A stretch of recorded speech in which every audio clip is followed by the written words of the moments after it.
Chers auditeurs, bonjour à tous. Voici une nouvelle interview sur notre chaîne YouTube de Samari et compagnie. Je crois que c'est la sixième.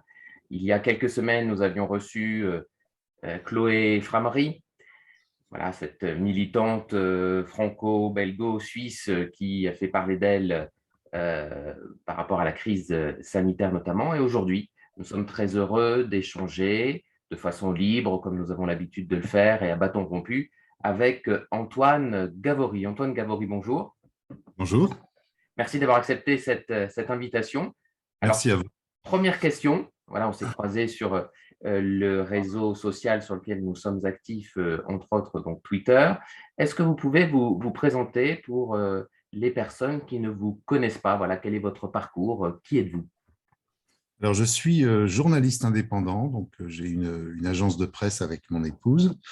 Je suis aussi écrivain depuis presque 30 ans, d'une vingtaine de livres, romans, un peu de théâtre. Enfin, je travaille dans tout ce qui s'écrit, on va dire, la poésie, la nouvelle, le cinéma. Voilà, et je suis aussi engagé en politique depuis de très, très nombreuses années. Enfin, j'ai toujours été un journaliste engagé en politique, pas forcément militant, mais engagé. D'accord.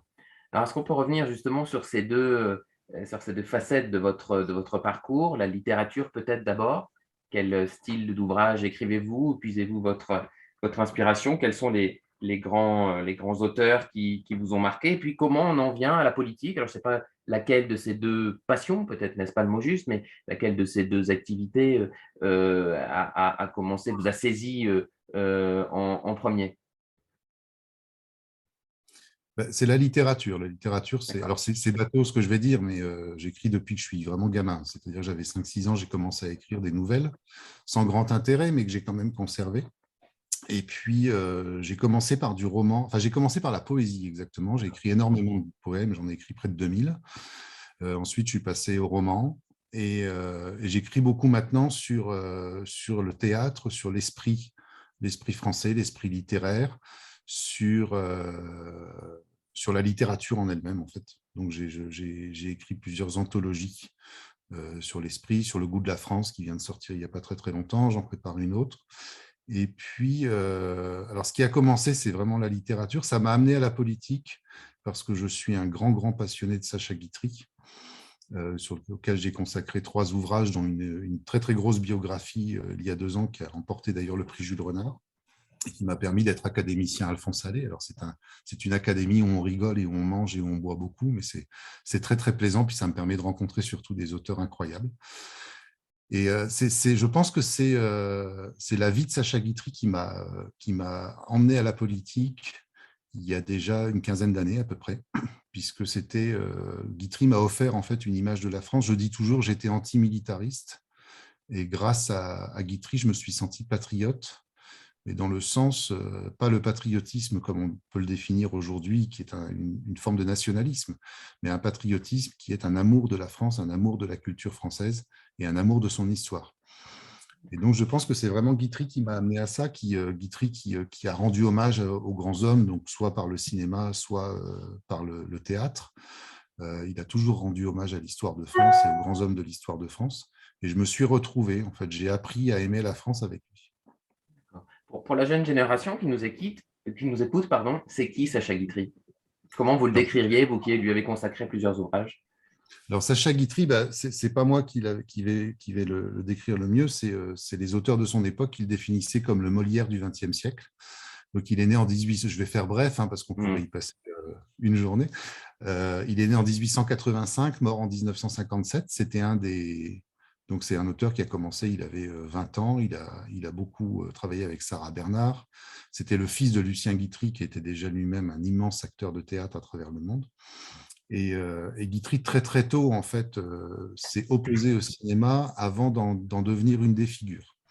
C'est-à-dire qu'il a créé, par exemple, en 1913, la post-synchronisation au cinéma qui n'existait pas, dans un film qui s'appelle Ceux de chez nous et qui rendait justement hommage à des gens comme Claude Monet, comme Sarah Bernard. C'est les seules images filmées, par exemple, de Sarah Bernard ou de Claude Monet qu'il a réalisées. Et puis ensuite, il a fait 116 pièces de théâtre, 37 films. Il a été, pendant la Seconde Guerre mondiale, accusé de collaboration pour avoir usé de son influence, on va dire, d'auteurs et d'acteurs de théâtre pour rouvrir les théâtres, pour permettre au théâtre d'être ouvert, pour créer les représentations en matinée, donc à 17 heures, de façon à ce que les gens puissent aller au théâtre. Enfin, il a tout fait pour que les théâtres puissent continuer à vivre.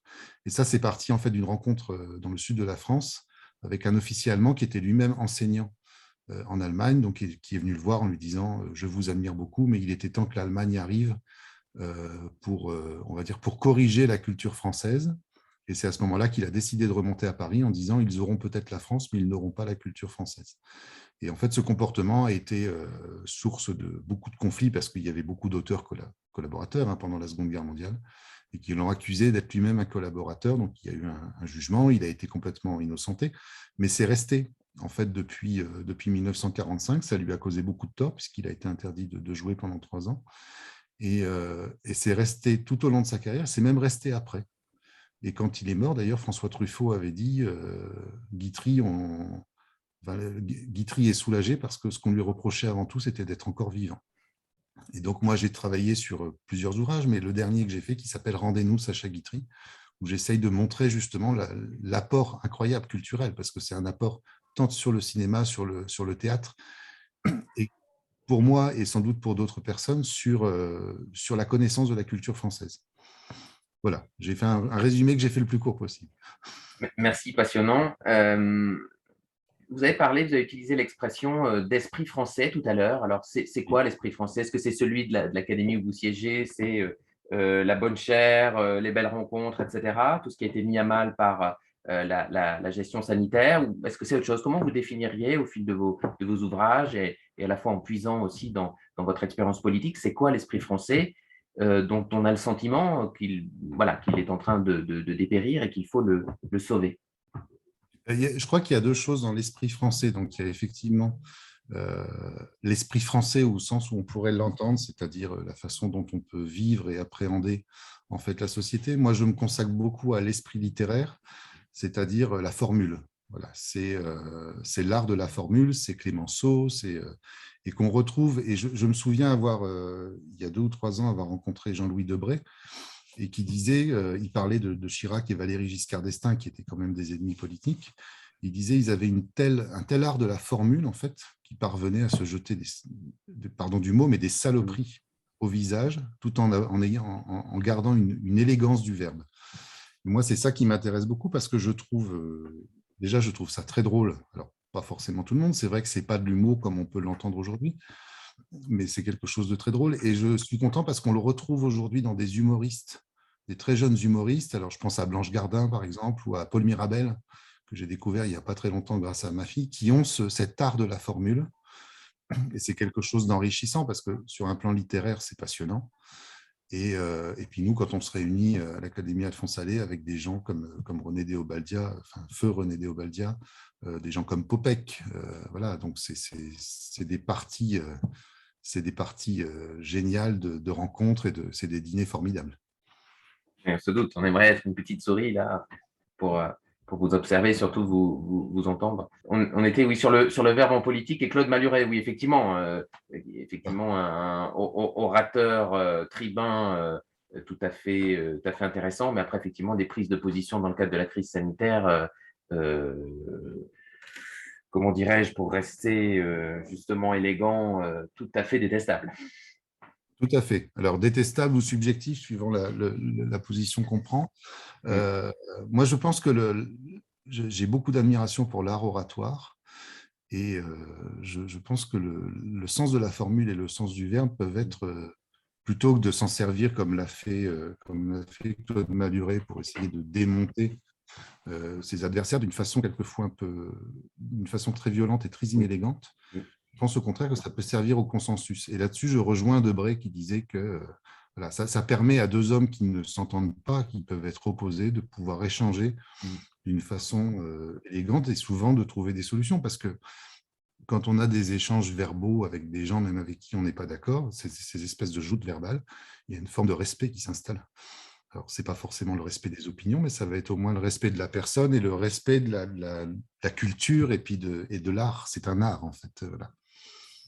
D'accord.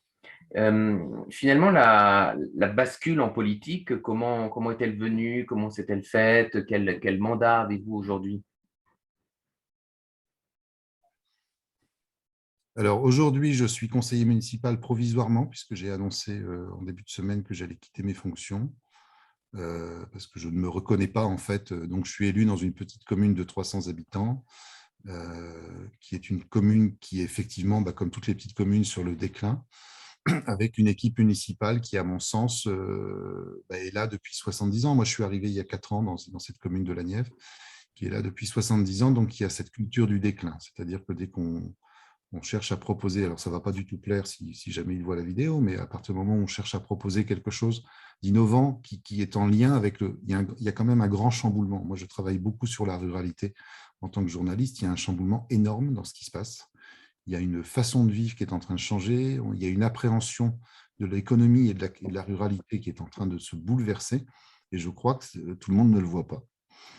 Et donc, quand on parle de circuits courts, quand on parle de boutiques à laisser, de maraîchage, de maraîchers locaux, on a des gens en face qui nous disent « Oui, mais non, mais de toute façon, c'était déjà un magasin il y a 30 ans, ça a fermé, ça ne va pas marcher. » Alors qu'au contraire, moi, j'ai des exemples tous les jours, partout. Donc, je suis en Côte d'Or en plus, une grande partie du temps où c'est un département très, très dynamique.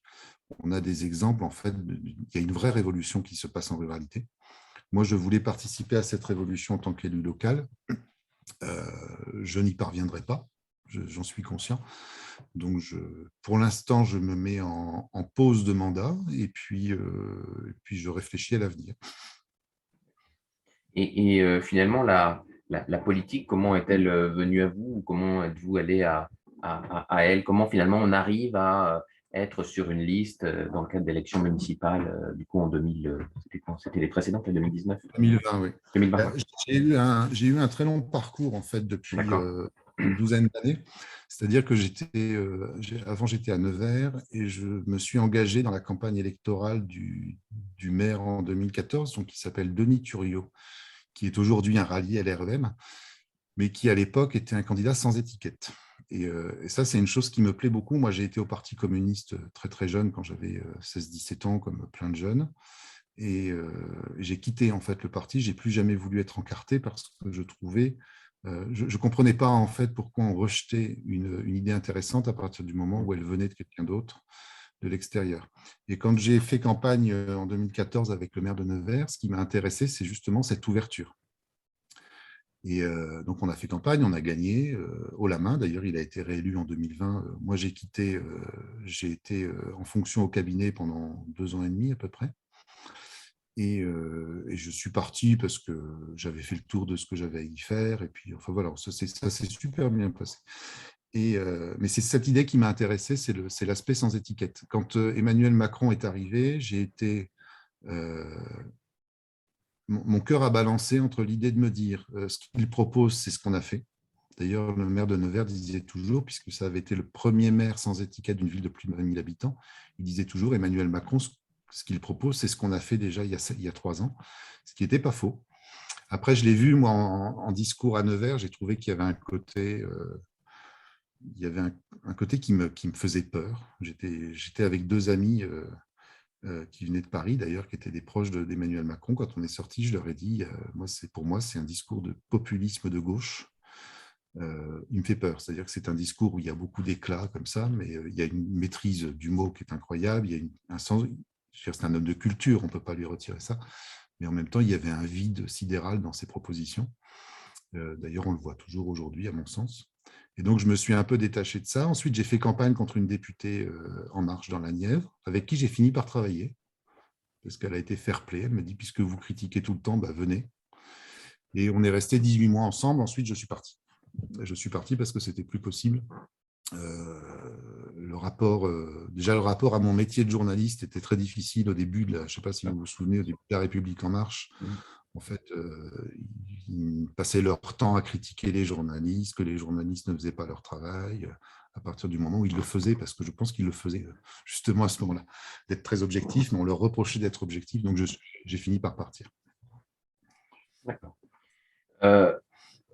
La, majeure partie du premier quinquennat d'Emmanuel Macron a été absorbée, phagocytée, prise dans le vortex de la crise sanitaire. Quel regard vous portez sur cette gestion sanitaire avec un peu de recul maintenant, au moins 2 ans, un peu plus de 2 ans, en sachant évidemment que, comme je le rappelais tout à l'heure, vous avez pris très clairement position contre cette gestion sanitaire, en particulier contre les outils, ça c'est moi qui le rajoute, de discrimination et de crédit social à l'occidental, qu'ont été le pass sanitaire puis le pass vaccinal. Je rappelle que vous avez été signataire d'une pétition en janvier dernier, nous ne sommes pas dupes, pour faire barrage aux bibliothécaires qui souhaitaient que le pass soit imposé dans ces lieux de culture, et puis d'autres actions auparavant. Donc, est-ce que vous pouvez nous résumer un petit peu vos positions sur la gestion sanitaire, puis le regard, la prise de champ qu'on peut faire avec plus de 24 mois de recul sur j'allais dire cette folle parenthèse, on espère que c'est une parenthèse, mais on sent bien venir ce virus de la peur en permanence dès que le peuple se réveille, dès qu'il ne va pas dans le bon sens, et puis dès qu'il s'agit tout simplement de surveiller, de contrôler avec ces outils-là. Voilà. Moi, ce que je reproche à Emmanuel Macron, c'est pas d'avoir été surpris par le Covid, parce que tout le monde l'a été, même moi-même. J'ai presque 50 ans, je suis dans un état de santé relativement bon, mais comme tout le monde, avec des soucis. Je ne lui reproche pas d'avoir été surpris, je ne lui reproche pas d'avoir été pris au dépourvu. Ce que je lui reproche, en fait, c'est la façon dont se sont prises des décisions. C'est-à-dire qu'on a un président qui nous a dit « nous sommes en guerre ». Moi, à partir du moment où on est en guerre, j'estime qu'on doit appeler au courage des gens. Quand il y a eu, je vais faire une comparaison, mais quand le général de Gaulle a appelé à la résistance, il n'a pas dit aux gens « attention, c'est la guerre, restez chez vous ». Il a dit aux gens « c'est la guerre, battez-vous ». Voilà. Moi, j'aurais aimé que le président de la République nous appelle à du courage et pas nous appelle à avoir peur. Et à partir de ce moment-là, c'est ça que je lui reproche vraiment. Sur les décisions politiques, je suis plutôt mesuré. Je trouve qu'il en a pris de bonnes, notamment sur le pouvoir d'achat des Français, sur les impôts. Je trouve qu'il y a des choses plutôt pas mal. Il y a des choses dans lesquelles je me reconnais aussi, notamment sur le pass culture. Enfin, voilà. Sur les décisions en elles-mêmes. Mais c'est vraiment la crise Covid, c'est beaucoup plus une question de forme que de fond. Donc le conseil de défense, le conseil scientifique, ces instances-là opaques, par exemple. Voilà, c'est ça. Et puis le fait de dire aux gens, ayez peur. Et ça, c'est insupportable. Parce que, d'ailleurs, on le voit, moi, je suis assez admiratif de ce qui se passe en Ukraine. Alors, pas forcément du président Zelensky, parce qu'il est sujet à caution, et moi, je ne le connais pas, donc je ne peux pas juger. Mais j'ai rencontré des Ukrainiens, je vois le comportement et le courage qu'ont les civils ukrainiens. J'aurais aimé que le président Macron, en mars 2020, nous dise, voilà, on est confronté à quelque chose qu'on ne connaît pas, il va falloir qu'on se batte ensemble, et pas rester chez vous, on va se battre pour vous, avec des outils.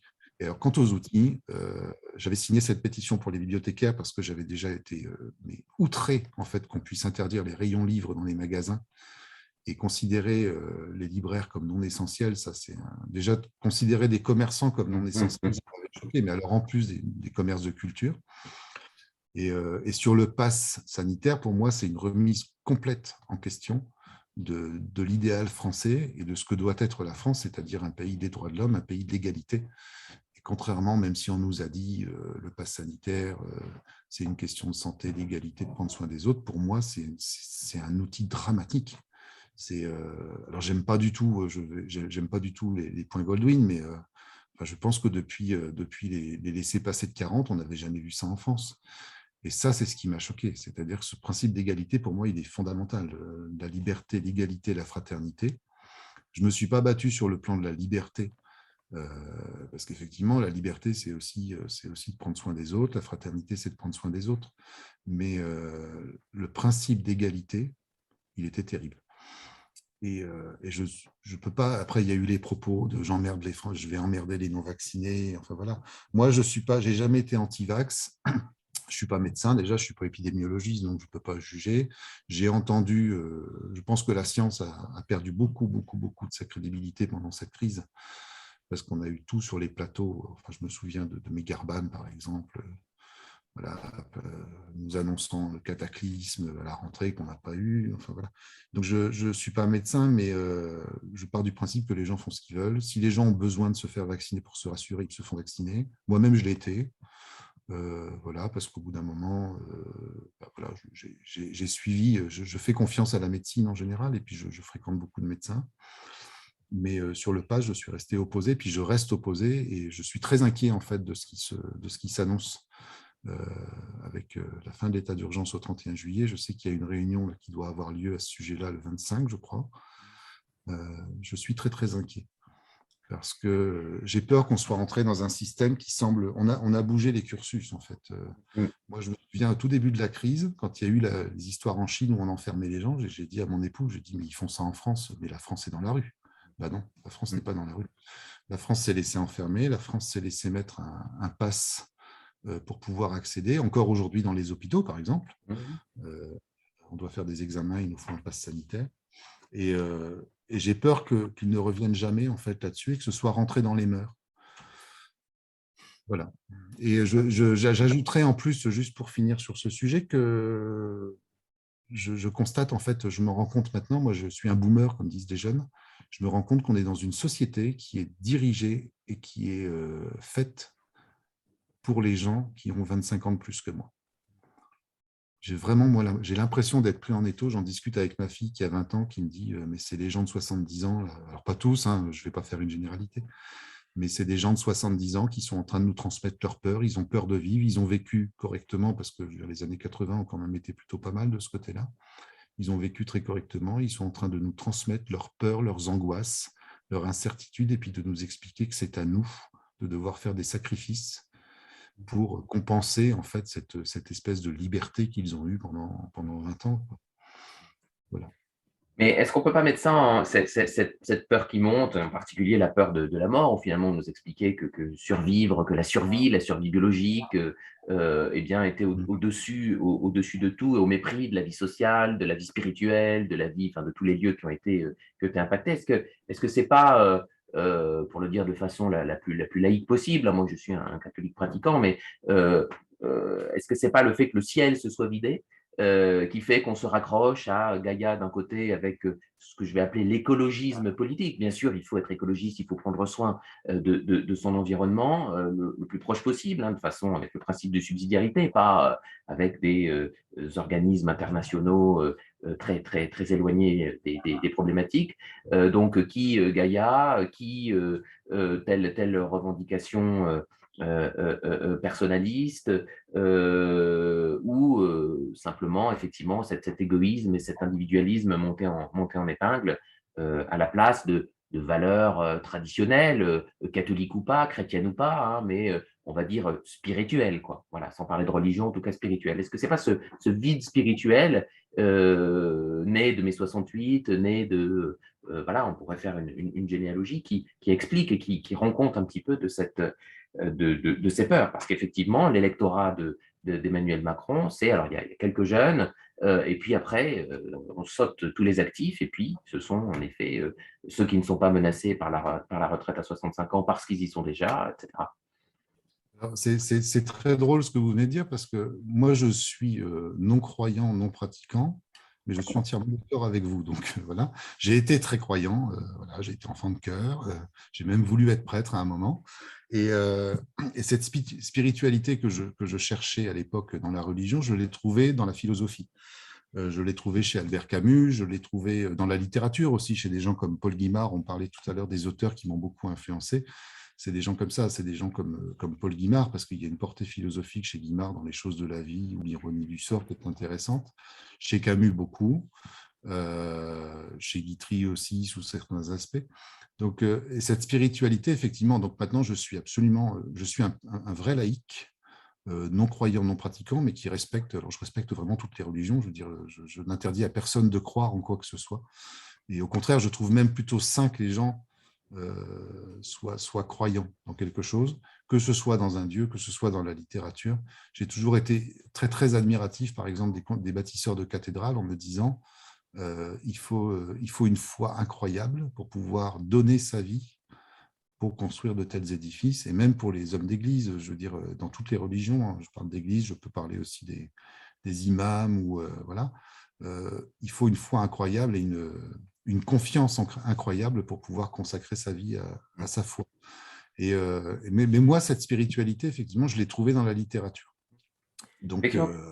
je me raccroche à des choses Hmm. comme ça. Et Oui. actuellement, oui, pardon, Non, non, non, vas-y. non, allez-y. Non, non, je vous ai interrompu. Actuellement, c'est intéressant parce que vous voyez, par exemple, ce qui vient de se passer avec Sylvie Germain. J'ai vu ça. C'est un balle contre Sylvie Germain, qui est une auteure incroyable. C'est une écrivain formidable. Sylvie Germain, c'est une femme formidable. Ça reflète en fait toute une société, c'est-à-dire que c'est une société qui ne va plus au-delà du soi-même. Elle n'essaye plus de penser, elle n'essaye plus de s'inspirer de ce qui vient de l'extérieur. Elle considère que ce qu'elle pense, ce qu'elle a acquis, ou pas d'ailleurs, parce que moi j'ai vu sur Twitter des gens qui visiblement n'ont pas acquis grand-chose. Ces gens-là pensent qu'ils sont le centre du monde, et tous les gens de culture, j'ai tweeté ce matin là-dessus en disant, voilà, on est dans une société où finalement avoir un peu de culture, c'est être un anti, avoir de l'argent, c'est être un anti, s'intéresser à autre chose qu'à soi, c'est être un anti, pouvoir écrire, moi j'ai été quelquefois insulté, parce que j'écrivais correctement sans faute, et que ça m'arrivait de temps en temps, parce que je suis un petit peu provocateur aussi, de reprendre des gens nous faisaient des grands discours avec 50 fautes à la ligne, en leur disant, bon, bah, déjà, apprends à écrire français, puis quand tu sauras écrire, tu sauras penser. Et ça, je pense que c'est très important. D'autant que moi, j'étais un très, très mauvais élève à l'école. J'étais un élève qui faisait énormément de fautes. Maintenant, j'écris des livres parce que j'ai eu des professeurs formidables, que j'ai jamais manqué de remercier d'ailleurs, et parce que j'ai lu beaucoup, beaucoup, beaucoup, beaucoup. Et cette spiritualité, pour moi, la culture, de toute façon, c'est une forme de spiritualité. On parle de religion, la culture. Alors, quelquefois, la culture et la religion se bataillent un peu. Par exemple, je prends l'existentialisme, dont je suis vraiment un adepte, est un peu contradictoire avec la religion, quelquefois, mais sur un peu moins de temps en temps, quand même, parce qu'on retrouve quand même, je pense que la religion a évolué, mais je reste profondément en fait, attaché à la liberté d'esprit. Et c'est pour ça que j'ai rejoint beaucoup plus l'existentialisme que la religion, parce que pour moi, on est vraiment maître de son destin. Et j'ai toujours refusé d'être sous le joug, soit d'une pensée, soit d'une autorité, ce qui m'a posé plein de problèmes, hein, dans mon métier d'ailleurs, dans mes différents métiers. La seule autorité que je reconnais, c'est celle du vivre ensemble et de la société. C'est un peu basique de dire ça, mais voilà. J'ai envie d'une société humaniste. Et donc, je m'impose quelquefois des choses par nécessité de vivre avec les autres. Je voudrais rebondir sur deux choses que vous venez de dire. Donc, sur le texte, effectivement, de Sylvie Germain, donc ce texte qui était proposé au bac de français mercredi dernier, non, jeudi dernier. Effectivement, on voit combien notre société, en réalité, lorsqu'elle échoue à maîtriser la conceptualisation et l'abstraction, bah, bascule immédiatement, et ça on le sait, hein, dans la violence. Et je crois effectivement que Oui. je vais dire cette anecdote, mais qui est beaucoup plus qu'une anecdote, cet épisode et cette violence que subit l'auteur, est tout à fait révélatrice finalement du climat qu'on observe. euh, j'ai le sentiment dans une grande Mais, partie de la société française où cette concorde civile n'a de cesse de s'effriter. et on le retrouve beaucoup en politique aussi. Moi, je Aussi. dis souvent que ça a changé, que les choses ont vraiment changé à partir de Nicolas Sarkozy. Alors, pas par la faute de Nicolas Sarkozy, mais simplement parce qu'avant, on avait des chefs d'État qui étaient des gens qui avaient connu la guerre. Et quand on a connu la guerre, déjà, on pèse le sens du mot guerre, donc on ne le réemploie pas de manière légère comme a pu le faire Emmanuel Macron. Là, quand on nous parle d'économie de guerre, enfin, il suffit d'avoir un petit peu, et je ne comprends pas parce que cet homme qui a quand même de la culture, moi j'ai interviewé ma grand-mère avant qu'elle décède, elle est décédée à 93 ans en 2014, elle avait connu la guerre dans le nord de la France, elle m'a expliqué ce qu'était la guerre. Ce n'est pas ce qu'on vit actuellement, et ce n'est pas non plus la crise du Covid. La guerre, ce n'est pas ça, et j'avais rencontré une dame, j'avais interviewé une dame de 95 ans pendant le Covid, qui me disait la guerre, c'est dans les caves. C'est pas dans son salon devant la télé. Et René Déobaldia aussi, donc, qui était doyen de l'Académie française, qui nous a quittés au mois de novembre, avec qui j'étais ami, m'avait expliqué, il m'avait dit la guerre, ça fait partie la mort fait partie de la vie. Et il me disait toujours, moi je suis toujours, il employait le terme débobie, d'être toujours en vie, parce qu'il est mort à 102, à 103 ans. Et il citait toujours cette phrase de Cocteau qui disait la mort ne me fait pas peur, je suis mort si longtemps avant d'être né. Et je pense que c'est un bon résumé. On a oublié en fait que la mort faisait partie de la vie. Et je crois que je suis un peu sorti du sujet dont vous m'avez parlé là, mais Non, non, non, mais moi je j'ai aussi l'esprit d'escalier je suis un peu sorti. Mais en et, politique, on retrouve ça, on retrouve ce manque de nuance. Voilà, c'est-à-dire qu'on a des gens, que ce soit Nicolas Sarkozy, François Hollande, peut-être un peu moins, parce que François Hollande avait quand même été éduqué par François Mitterrand, qui était quand même voilà, enfin les chef d'État, traites. qui avait une activité, déjà un grand homme de culture, puis il avait eu une activité pendant la guerre, alors, qui a pu être de temps en temps critiquable et remise en cause. Enfin, bon, voilà, mais c'est des gens qui avaient connu ces périodes-là, qui savaient ce que voulait dire la cohérence sociale, qui connaissaient le sens de l'humanisme, qui connaissaient le sens de la mort. Et je pense qu'on a perdu cette nuance jusque dans les politiques. Moi, quand je vois la campagne qui vient de se dérouler pour les présidentielles ou pour les législatives, c'est encore pire. Mais je suis outré. Il y a une vacuité dans ce qui s'est passé qui est impressionnant. On a relégué tous les opposants au rang d'extrême. On nous a annoncé des catastrophes alors que le débat parlementaire tel qu'il va se produire aujourd'hui, parce qu'il va être obligé de le faire. Je veux dire, c'est le meilleur mode de démocratie. Avant de revenir sur les législatives, c'était ma dernière question. Je voulais juste rebondir aussi sur ce que vous avez dit sur la spiritualité, sur les croyances. En réalité, ce qu'on observe, moi j'ai été frappé par le degré, pour le coup, de dogmatisme et de religiosité qui a atteint le débat sur le vaccin, sur des sujets soi-disant scientifiques. La science, c'est le doute, le scientisme, c'est la certitude. Et en réalité, une formule comme oui, mais moi je crois dans le vaccin, je crois dans la science, ce sont des paradoxes dans les termes. On n'a pas à croire dans un vaccin. On peut éventuellement avoir Non, plus ou moins confiance. Mais en tout cas, le mot croire et l'idée qu'il puisse y avoir une croyance et tout le vocabulaire aussi du miracle autour d'une nouvelle technologie vaccinale qui en réalité n'est pas si vaccinale que ça et qui voilà, agirait comme une baguette magique. Moi, je trouve qu'on est vraiment rentré à nouveau dans une société complètement magique où sans effort, on doit obtenir ce qu'on a envie d'obtenir ça. et où sans, d'un coup de baguette magique, comme le vaccin, comme ceci, comme cela, on peut élargir le champ, hein, il ne s'agit pas de se focaliser sur le vaccin, eh bien, on est sorti de la rationalité, on est sorti du bon sens, qui sont quand même des socles de la pensée indo-européenne, chrétienne, gréco-latine et de toute la philosophie dont on parlait tout à l'heure. Ben, il y a deux choses dans ce que vous dites. Il y a d'une part, effectivement, quand vous dites on veut tout obtenir, moi je revendique, alors j'ai été très très longtemps complexé parce que j'ai pas eu le bac. En fait, j'ai pas eu le bac, j'ai arrêté mes études avant pour travailler. Et j'ai toujours été très complexé jusqu'à il y a une dizaine d'années où je me suis rendu compte que finalement, ça avait été un atout parce que c'est vrai que j'ai travaillé énormément pour pouvoir sortir des livres, pour pouvoir être journaliste et pour pouvoir avoir la crédibilité surtout de mon travail. Donc, il y a cet aspect-là où aujourd'hui, on veut tout sans effort. Et principalement, moi, je mise toujours, je reviens à cette histoire de culture parce que je suis pas dogmatique, hein, mais pour moi, voilà, c'est vraiment la culture qui peut permettre aux gens de pouvoir s'épanouir et se construire. Bon, visiblement, c'est pas très à la mode en ce moment. Peut-être que ça reviendra. Moi, je suis un peu attristé parce que je me souviens de ma grand-mère, par exemple, qui a travaillé, enfin, nos grands-parents en général ont travaillé comme des forcenés à l'école pour pouvoir avoir leur certificat d'études parce qu'ils avaient conscience que c'est par l'apprentissage qu'ils pourraient s'offrir une vie meilleure. Leurs parents leur avaient enseigné. Et puis aujourd'hui, on est dans une espèce de désinvolture comme ça. Alors, ça fait un peu réac, mais je pense qu'on a perdu des valeurs essentielles. Et sur l'aspect de la croyance du vaccin, moi, je vais vous dire sincèrement, si j'étais président du monde entier, je pense que je mettrais Olivier Véran en prison immédiatement pour deux raisons. Parce que Olivier Véran, en dehors de son côté méprisant et arrogant vis-à-vis des Français, ça c'est encore autre chose, ça c'est un problème d'éducation à mon sens.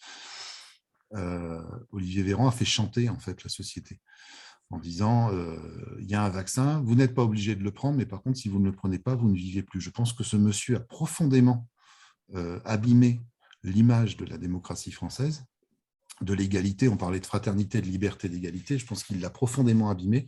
Et j'ai toujours pensé, alors je ne l'ai jamais écrit parce que voilà, mais j'ai toujours pensé, pour moi, c'est un inquisiteur. Voilà, c'est quelqu'un qui croyait à titre personnel en quelque chose. Alors après, ça peut se vérifier sur un plan scientifique, sans doute. Je veux dire, je ne remets pas en cause l'efficacité du vaccin, mais je remets en cause, par exemple, le fait qu'on n'ait pas été honnête.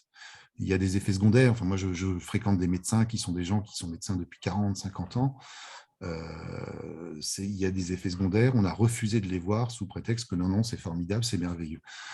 Ça, je reproche ce manque d'honnêteté et je reproche surtout ce côté je crois dans le vaccin, donc je vaccine tout le monde et puis vous êtes obligé de le faire. Et je pense que Véran mériterait d'être en prison. J'espère qu'un jour il y aura un jugement. Alors moi, je ne crois pas au jugement divin, mais je crois au destin. Donc voilà, la roue tourne. Au karma et au retour de bâton.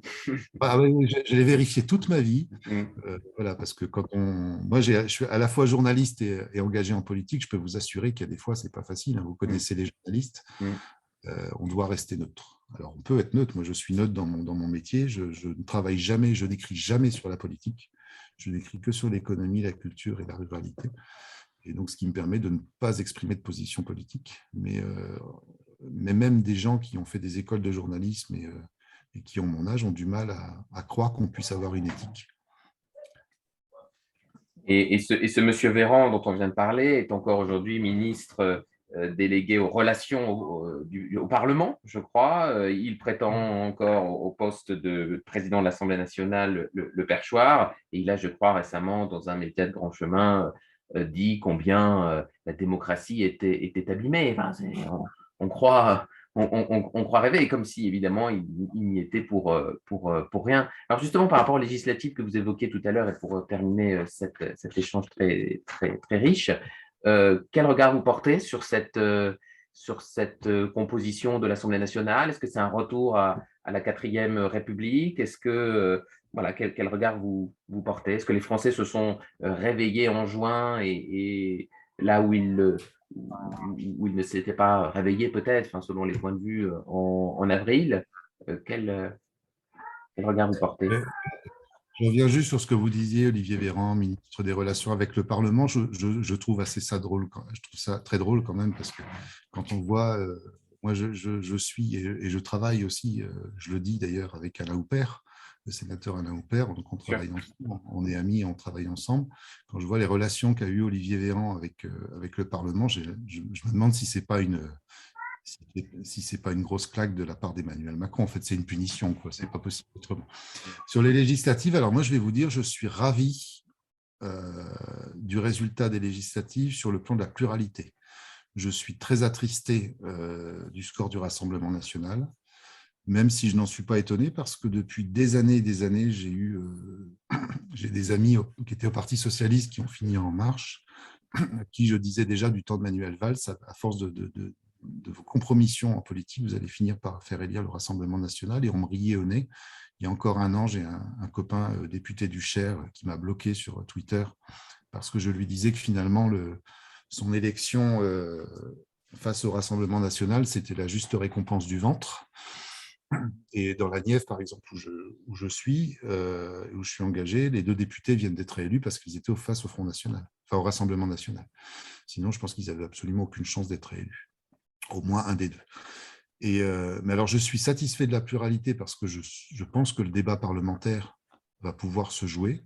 Si le président de la République ne décide pas de dissoudre l'Assemblée nationale en se disant « j'en ai absolument rien à faire de ce que vous dites et de vos choix, c'est moi qui décide », si les républicains, notamment, que je suis pas mal, restent dans leur corde. Alors, visiblement, Christian Jacob a dit qu'il souhaitait que les Républicains soient dans l'opposition. Après, il faut qu'elle soit constructive. On ne peut pas être opposé. Enfin, il ne faut pas être rageux non plus. Il y a des projets de loi qui seront probablement bons. Il y en a qui seront mauvais. Il faut combattre pour moi les mauvais. Mais je suis plutôt content. En fait, j'ai beaucoup suivi Alain Houpert là-dessus. Moi, je me suis beaucoup battu dans la Nièvre aussi via les réseaux sociaux pour pour faire émerger justement une majorité qui ne soit pas absolue. J'ai même soutenu une candidate de la NUP, alors que ce n'était pas a priori, c'était pas mon choix premier. Mais, et d'ailleurs, le sénateur Houpert, qui est LR, a soutenu aussi une candidate de la NUP, justement au nom de cette pluralité. Ce n'était pas pour dire je suis d'accord avec Mélenchon. En plus, on savait déjà que Mélenchon n'avait absolument aucune chance d'être Premier ministre. Mais c'était pour dire, moi, je ne veux pas de majorité absolue. Moi, je l'ai vécu quand je travaillais auprès d'une députée LREM. Je veux dire, quand on a parlé de député Godillot, alors j'aime pas insulter les élus parce que il y a quand même ils incarnent quelque chose, même si voilà. Mais c'était une chambre d'enregistrement, hein, mais vraiment. Et j'ai discuté il n'y a pas très longtemps avec un copain qui est administrateur à l'Assemblée nationale, enfin qui ne l'est plus, qui vient de partir, qui a été administrateur pendant 20 ans. Il m'a dit, je n'ai jamais connu un tel régime où il y avait si peu de débats. Donc pour moi, le débat va se faire. Alors vous parlez de 4e République, oui, sauf qu'on garde le suffrage universel quand même. Mais je trouve ça très sain, en fait, qu'on puisse, qu'on soit obligé de travailler avec les oppositions. Ça rejoint, moi, mon côté sans étiquette que j'ai toujours eu, en me disant, il y a des gens de droite. J'ai été très dogmatique, très communiste à une époque, et puis j'ai rencontré des gens de droite avec qui j'ai eu à travailler par obligation, et j'ai découvert, en fait, des gens, voilà, des idées qui étaient intéressantes. Et par contre, ce qui m'inquiète beaucoup, c'est d'entendre la Première ministre au soir de l'élection dire que c'est un danger pour le pays, Olivier Véran de nous expliquer qu'il lui faut absolument une majorité absolue. Ça veut dire deux choses pour moi. Ça veut dire que d'une, ils ont peur du peuple. Ils ont peur de l'expression du peuple et de la démocratie réelle, parce qu'on est dans une démocratie qui se rapproche de la proportionnelle.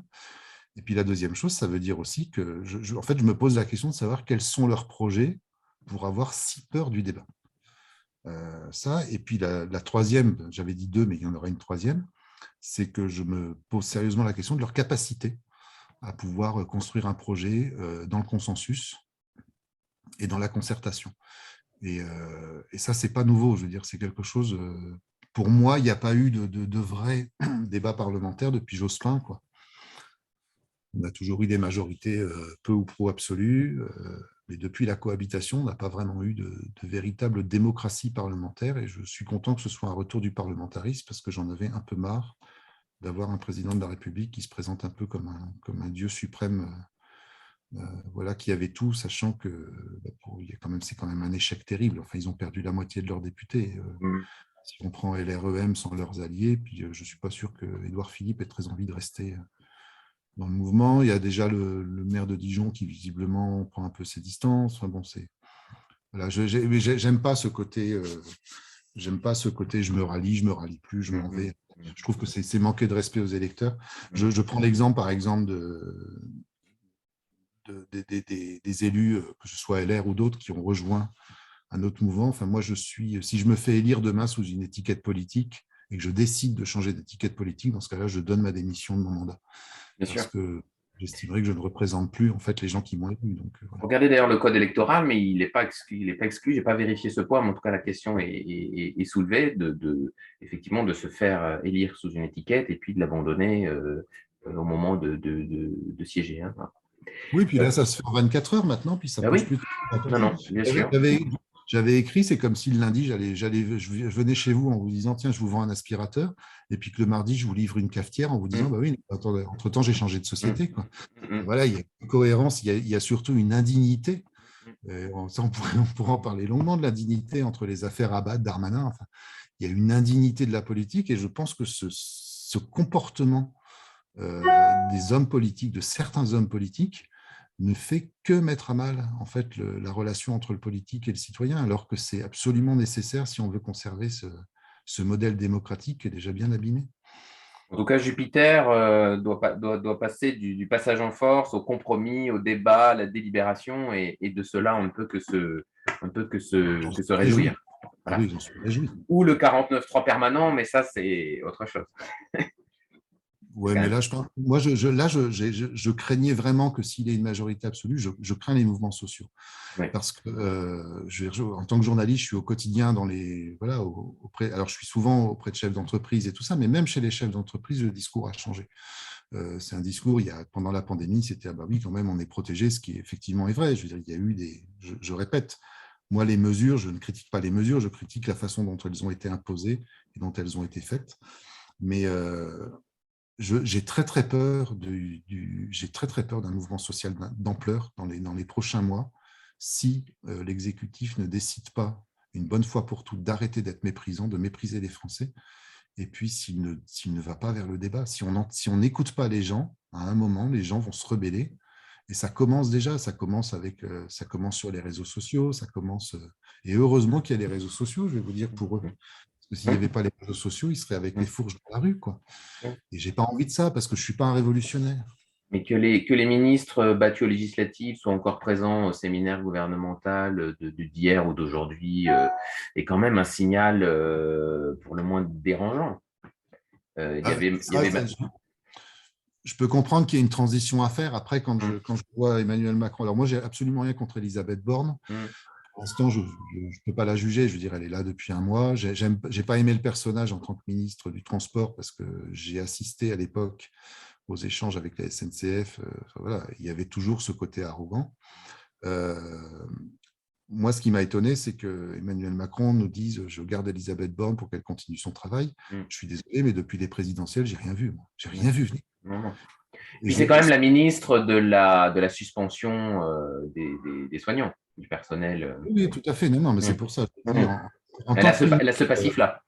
voilà, en tant que ministre, les ministères qu'elle a assumés, je suis très, très critique et je ne suis pas du tout d'accord avec elle. En tant que première ministre, depuis les présidentielles, il ne s'est rien passé. On est soi-disant dans un état de guerre. Il y a quand même une guerre aux portes de l'Europe qui menace quand même peut-être de s'étendre ou pas. Enfin, je ne sais pas, je suis pas devin, même si ça, il y a un an, je le disais à tout le monde, il y aurait une guerre en Europe, tout le monde riait aussi.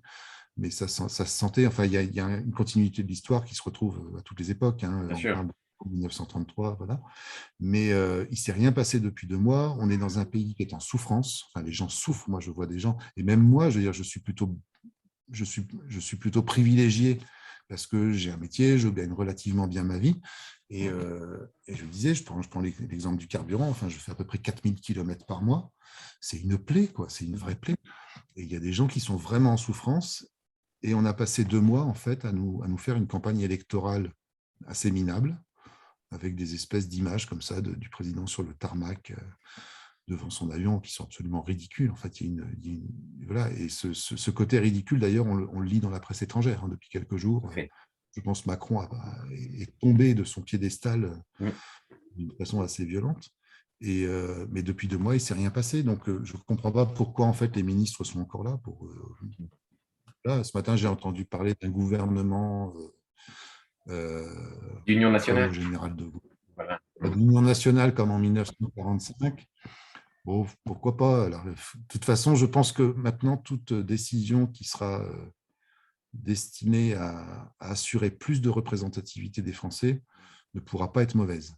Moi, je n'ai pas de solution, hein, j'ai pas ni sur la crise, ni sur le gouvernement. Je veux simplement, moi, je veux des élus qui aient une conscience politique, qui aient une rigueur politique. Et c'est pour ça que je suis très proche d'Alain Houpert, parce qu'Alain Houpert, qu'on a traité de complotiste, enfin, on l'a traité de tous les noms depuis 2 ans. Je veux dire, c'est quelqu'un qui, depuis le début, malgré quelquefois des effusions, est resté droit dans ses bottes. Et il y en a quelques-uns comme ça au Sénat. J'ai beaucoup eu d'admiration pour les députés LFI pendant la crise sanitaire parce que c'est des gens qui sont restés droits dans leurs bottes, dans leurs valeurs, qui ont gardé leur conscience, qui n'ont pas fait de compromission et qui n'ont pas, comme l'a dit Bruno Retailleau, voté un pistolet sur la tempe. Je suis désolé, on ne vote pas un pistolet sur la tempe, on ne vote pas ou on vote, mais à partir du moment où, enfin, qui ne dit mot consent, d'ailleurs, il le paye aujourd'hui. Hein, Bien voilà. sûr, bien sûr. Bien sûr. Donc là, je ne sais pas ce que va donner ce gouvernement. J'espère juste, moi, que ça va apaiser la situation, que ça va. Et puis surtout, je veux que. Enfin, j'ai envie que les Français retrouvent confiance dans leurs élus. Mais pour ça, là, pour le coup, c'est le comportement des élus qui est en cause. Ce n'est pas le comportement des Français. On leur offre une image déplorable de la politique. Bien sûr. Très bien, mais écoutez, Antoine Gabory, merci beaucoup pour Merci à vous. cet entretien comme je les aime, c'est-à-dire à 360 degrés, la politique, la littérature, la culture, la science, tout y est passé. Encore merci, merci à nos auditeurs pour leur fidélité. Et puis, nous vous disons à très bientôt. Au revoir. Au Merci. revoir.